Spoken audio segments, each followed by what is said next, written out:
The yellow-vented bulbul. Pycnonotus goavier. Identification features: white underparts with a light brown back and wings. Distinctive yellow vent under the tail area, which is a key identifying trait. Black facial markings around the eyes and a white supercilium eyebrow-like line. Medium-sized with a slightly curved beak, suited for fruit and insect consumption.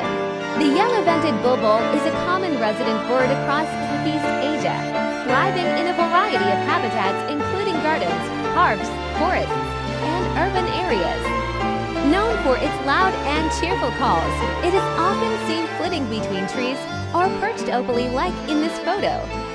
This species plays an important role in seed dispersal due to its frugivorous diet. And no, it's not the hare down under. Keep shooting!